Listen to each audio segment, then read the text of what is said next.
극동방송과 함께하는 성경 읽기 프로젝트 성경이 읽어지네. 이 시간 생터 성경사역원 성경이 읽어지네 전문 강사이신 하만 우리교회 배명옥 사모와 함께합니다. 성경이 읽어지네 주님 나라 임하네. 안녕하세요. 지난 시간에는 야고보서를 공부했는데요. 우리는 지금 바울의 서신서를 공부한 밑그림 위에 공동서신을 정리하고 있습니다. 사실 바울의 서신서와 시기적으로 겹치는 공동서신들이 있어요. 그러나 그 모두를 함께 정리하면 너무 복잡하기 때문에 바울의 서신서를 끝내고 그 다음 공동서신을 이렇게 정리하고 있습니다. 바울의 서신서만 정리하는 것도 복잡했었거든요. 그래서 지난 시간에 바울이 3차 선교 여행하고 있는 즈음에 첫 번째로 쓰여진 야고보서를 공부했어요. 그 다음은 유다서인데요. 바울이 1차로 로마 감옥에 수감되는 시기, 즉 옥중서신이 쓰여지고 있는 시기에 유다서가 쓰여졌다고 생각하시면 됩니다. 유다서는 역시 예수님의 동생 유다의 편지입니다. 예수님과 어렸을 때부터 한 집에 살았던 야고보 유다가 성경의 저자로 쓰임 받았다라는 사실이 참 흥미로워요. 유다 역시 형 야고보와 함께 같은 과정을 거쳐 예수님을 메시아로 받아들였을 것입니다. 사실 이 형제들이 형이었던 예수를 하나님으로 그리스도로 받아들인다는 것은 누구보다도 힘들었을 거예요.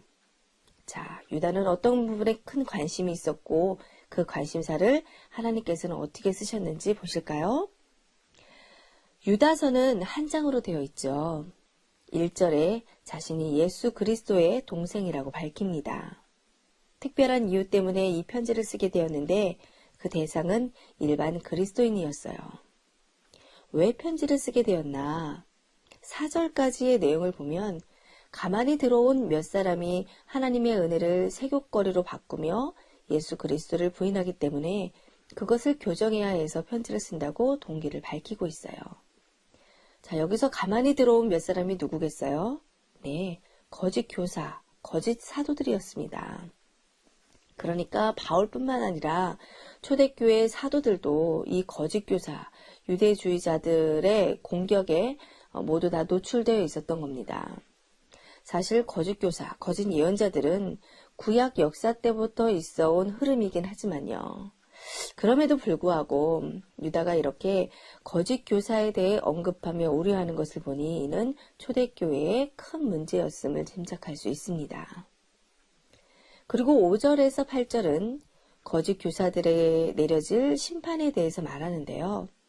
이 5절에서 8절이 베드로 후서 2장 1절에서 17절과 같은 내용이랍니다. 자, 베드로도 같은 얘기를 하고 있어요. 자, 베드로가 같은 얘기를 하고 있다라고 하는 것은 거짓 이단 교사들이 초대 예루살렘 교회의 골칫거리였음이 분명하다라는 거죠. 그런데 각각 편지를 썼는데 어찌 같은 내용이 있는 것인가? 자, 이것은 초대 예루살렘 교회에서 가짜들이 거짓 사도가 일어나니까 이때마다 강의 안으로 그대로 하는 것 같이 돌아다니면서 다 다른 사람들이 그 거짓 교사들을 물리치면서 그때 사용한 설교 원문인 것 같습니다. 아니면 이렇게 내용이 똑같을 수가 없어요.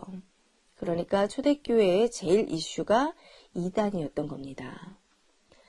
유다는 초대 예루살렘 교회에 함께 있으면서 이 이단 교사들 그리고 수준 낮은 도덕성을 지닌 사람들에게서 많은 고통을 당한 듯해요. 그들에게 대한 안 좋은 경험이 있었던 것이 분명한데요. 마치 바울이 유대주의자들에게 당했던 것처럼 말이죠. 동일한 시각으로 보면 될 것입니다. 이것은 예수께서 아벨의 피에서부터 사가랴의 피까지 그 순교자들을 얘기하시면서 그들을 핍박한 부류의 사람들을 의식하고 있었던 그 맥락과 다르지 않을 것입니다. 자, 유다서 읽어지시겠죠? 자, 다음은 베드로 전후서인데요. 베드로는 원래 세례 요한의, 침례 요한의 제자였던 거 기억하시죠? 세례 요한의 메시지를 들었던 갈릴리 어부, 그러나 범사에 종교성이 많은 사나이였어요. 그가 예수의 행적 속에 드러낸 자충우돌 캐릭터는 엄청나게 다양합니다. 그래서 그에 대한 정보는 수도 없이 많고요. 예수혁명 정부가 들어설 것을 꿈꾸며 조국을 사랑하는 민족주의자로 살아온 이야기들 잘 아실 겁니다. 그러던 중 예수님을 그리스도로 깨닫기까지 그의 기독론은 점점 완숙해져 갑니다. 예수께서 부활하신 이후 양무리를 목양하라는 그 위임을 받아 사도행전 초기 때부터 교회 리더로 등장했어요. 예루살렘 초대교회를 목회하면서 그가 한 설교는 이미 사도행전에서 읽었어요. 그런 초대교회를 세우기 시작할 때 중요한 시점마다 구약 성경을 근거로 그 사건들을 해석했는데요. 어떻게 가능한 일이었죠? 예수께서 약속하신 진리의 성령님이 오류가 없도록 보호하셨기 때문입니다. 바울이 이방의 복음을 전파하는 동안 베드로는 유대 지역의 예루살렘 교회를 맡아 목회하며 많은 메시지를 전했습니다. 근데 그가 특별히 붓을 들어 기록한 글이 남아있다는 것은 참 흥미로운데요. 그것이 베드로 전후서입니다. 얼마나 다행입니까? 우리가 그 글을 읽을 수 있다는 사실이요. 특히 예루살렘 교회 수장인 베드로가 아나토리아 반도, 터키 일대에 흩어져 있는 그리스도인들을 대상으로 편지를 썼다는 것이 흥미롭습니다. 즉 본도, 갈라디아, 갑바도기아, 아시아, 비두니아 등지에 살며 핍박 속에서 환난 당하는 사람들을 기억한 것인데, 자, 로마의 박해 때문에 유리하고 고통받은 성도들을 위로하기 위해서 쓴 편지가 베드로 전후서입니다. 이때는 네로 황제의 핍박이 있는 때로 로마가 기독교를 공인할 때까지 아직도 250여 년의 세월이 남아있는 기간 동안 앞으로도 9명의 황제들이 그리스도인들을 핍박하게 됩니다. 네로가 그 첫 번째 황제인데 이 당시 고통받는 성도들을 위로하며 로마 제국에 굴하지 말라는 것이었어요.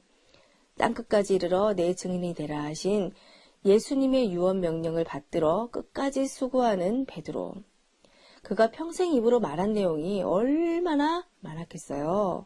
그런데 글로는 이 정도 남았으니 분명 애끼 쓰겠죠. 그러니까 평상시에 이 설교를 한 것입니다. 건드려도 나오는 거죠. 그리고 글로도 써요. 베드로 전후서 아무 생각 없이 쓴 것이 아니라 마음에 있는 것을 쓴 것이지 생뚱맞게 나온 것이 아닐 것입니다. 자, 베드로 전서는 바울이 4차 선교 여행 즈음에 기록했다고 보면 되는데요. 자, 그러니까 바울이 디모데 전서, 디도서를 기록할 때쯤 베드로도 편지를 쓴 겁니다.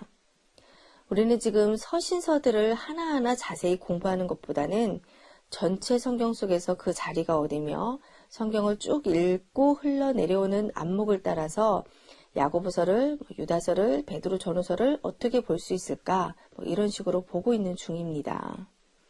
우리가 그동안 성경 목록 하나하나를 자세하게 공부하지 않았어요. 시편 하나하나 공부하지 않았습니다. 잠언 공부하지 않았어요. 각 책을 자세히 공부한 것이 아니라 어떻게 일독을 할 것인가에 포인트를 맞추어서 실제 흘러가는 역사의 주안점을 맞추어 성경을 공부하고 읽어왔어요. 그러니까 공동서신도 마찬가지로 자세히 하는 것이 아니라 중요 포인트를 찍으며 갈 것입니다. 해석을 하는 것이 아니에요. 베드로가 베드로 전서 편지를 쓴 것이 예수님이 승천하시고 난 이후 30년 정도 있다가 쓴 것이거든요. 그러니까 베드로는 예수님이 돌아가시고 승천하시고 난 다음에도 목회를 하고 있는 중임을 생각해야 합니다. 그럼 이때쯤 베드로의 설교는 무엇이었나? 그의 이슈와 관심은 무엇이었나? 하고 싶은 말이 무엇이었을까? 무엇이 관건이어서 이런 편지를 썼나?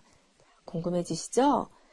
그리스도인이라는 이유로 부당하게 받는 그 고난 속에 있는 소아시아의 성도들을 위로하고 격려한 메시지가 무엇인지 다음 시간에 살펴보겠습니다.